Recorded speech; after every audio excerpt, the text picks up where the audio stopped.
Hey guys, welcome to 4.5, use substitution with definite integrals.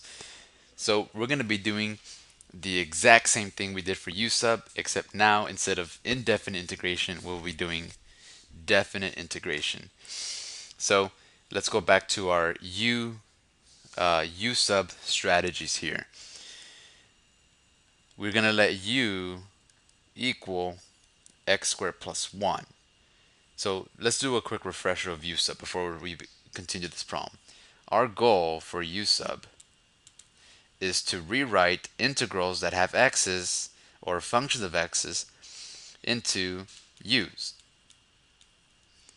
This time we're going to have a upper and lower bound.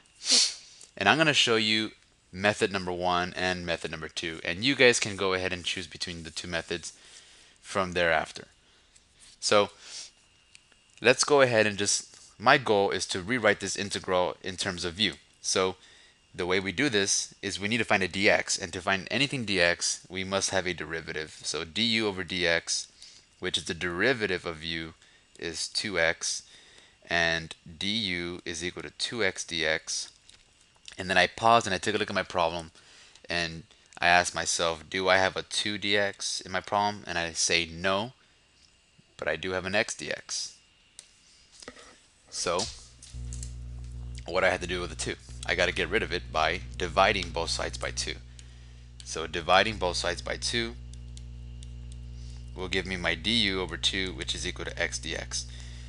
That means whatever's in yellow gets replaced with du over 2. And this is the way I'm going to write it. 1/2, which is the over 2 part, integral du. Now, what is u? U is right here. U is x squared plus 1, and what is u being raised to? The power of 3. So it's u to the 3, and that is my goal. That is not my answer. That's my goal. Now I can integrate a u to the third, which becomes a simple integration problem,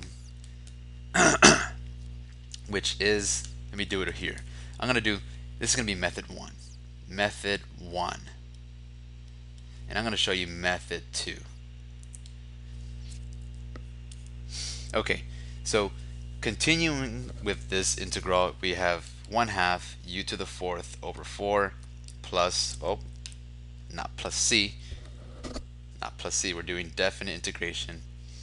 X is equal to 1, x is equal to 2. Okay, so let's go ahead and continue with this problem. It's going to be u to the 4th over 8 from x equals 1 to x equals 2, and then we can replace u back inside, so it becomes x squared plus 1 to the 4th all over 8 from 1 to 2. Okay, running a little bit out of space. I'm going to start right here. Now we can go ahead and plug in the 2. Now the 1/8, this 1 over 8 right here is just a constant. Let's ignore it. Let's put it way to the front. It's just a constant. Now let's go ahead and plug in the 2 first. 2 squared plus 1 raised to the 4th minus, now let's plug in the 1. 1 squared plus 1 raised to the 4th. And we have 1/8 is equal to 4 squared plus 1 is 5 raised to the 4th minus 1 squared plus 1, which is 2 raised to the 4th. And then now we can go ahead and take 5 to the 4th, which is 625, take away 2 to the 4th, which is 16 all over 8. And that is 609, I believe, over 8. That is the integral of 1 to 2 of x times x squared plus 1 to the 3rd. That's using method number 1. That is like your traditional method that you guys have been already doing. Let me go ahead and show you method number 2. Okay, so that was method number 1. That was the traditional way. Let me go ahead and just rewrite all this stuff. I don't need to rewrite everything. I just need to rewrite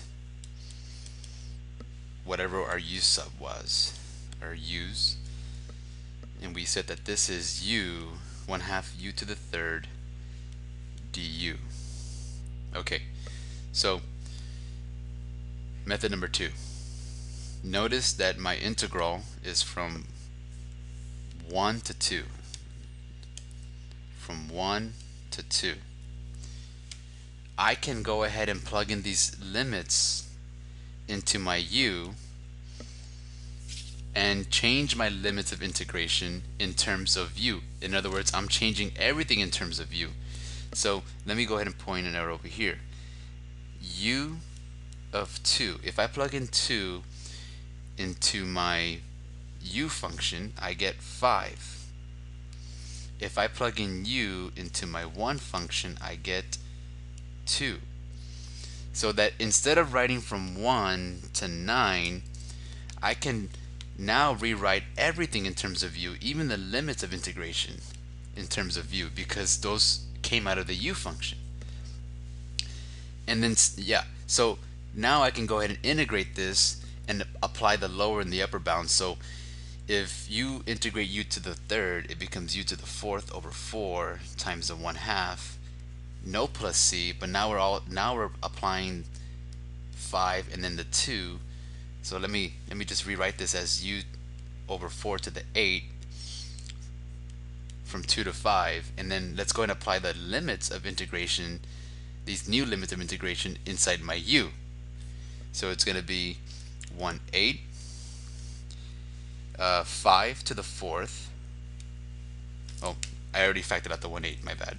So 5 to the 4th minus 2 to the 4th, and that becomes 5 to the 4th is 625 minus 2 to the 4th is 16. The 1/8, 16 take away 625 take away 16, 609 all over 8, and I still get the same answer. So which one is easier? I think method number 2 is a lot easier, because the part about method number 1, when you're doing u sub, only when you're doing u sub, is that you have to be very careful about plugging in the numbers. And if you notice, I still got 5 and 2, but you have to be very careful. And you may think, well, sir, we still have to plug it in here, but at least you have, I think, more organized and cleaner space here, rather than trying to number crunch everything on the fly and then raising it to the 4th. Here you already have it number crunched. See, it's already number crunched for you, and now all you got to do is number crunch the powers. So that is method number 1, and that is method number 2. Both will still give you the same answer. You guys can choose either or. But I will continue this lesson doing method number 2. So next example, let me go ahead and let's do this problem. So let u equal the inside.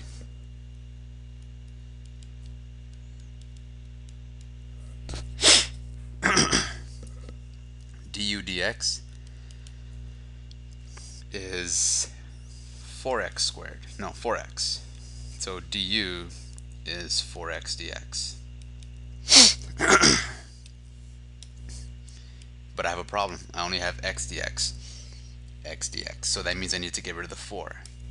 So du over 4 is x dx. So I'm going to replace x dx with a du over 4. So 1/4 du of 1 over u, the square root of u, which is the same thing as 1/4 u to the negative 1/2 du. Now I'm going to go ahead and apply my limits of integration into my u function. So u of 2 is 1 plus 2 times 2 squared, which is 9. U of 0 is just 1. So instead of putting it from 0 to 2, I'm going to put it from 1 to 9. And then I'm going to go ahead and apply my FTC in u. The integral of u to the half will become 1/4 u to the positive half times 2 if I flip this to the front. And that is from 1 to 9 using my method number 2. 2 and a fourth becomes a 1/2. So it's going to be 1/2 u to the 1/2 from 1 to 9. And I can go ahead and apply the limits of integration in here. So 1/2, big bracket, parentheses, 9 to the half minus 1 to the half. And I like method number 2 because computations are just less overwhelming. 9 to the half is 3, 1 to the half is 1, 3 take away 1 is 2, half of 2 is 1. Answer is 1.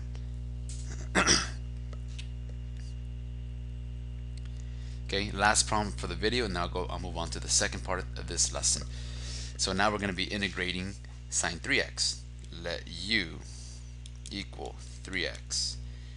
du dx is 3, so that means that 3 over 3 is dx because I only have dx and no 3dx. So integral 1/3 du, we know it's going to be a sine u because we let u equal 3x, so sine u is the same thing as sine 3x. Now I'm going to go ahead and apply my limits of integration here.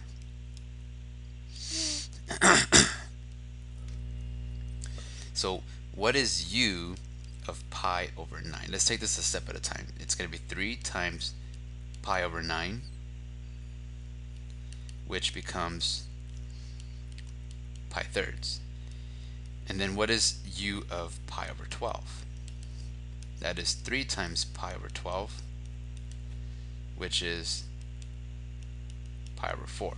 So my limits of integration is from pi over 4 to pi over 3. What is the antiderivative of sine u?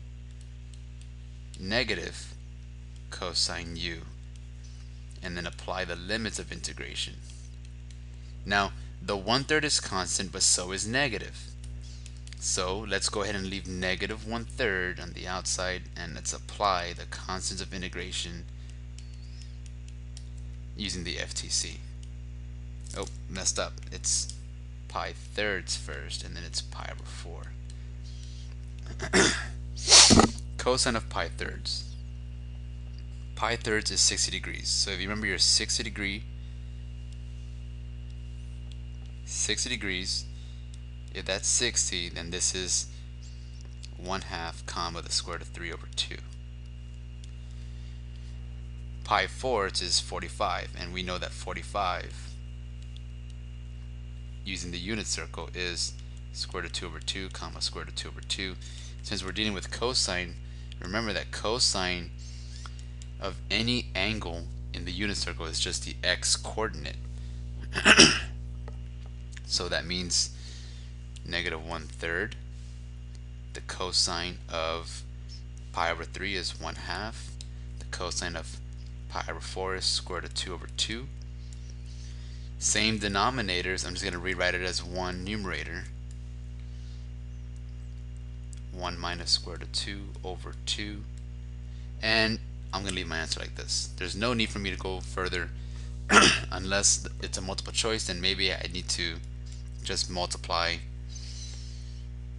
the negative here and here, so it becomes a square root of 2 minus 1 over 6. And that would be another answer there. But if it was free response, I would leave the first box as the way it is.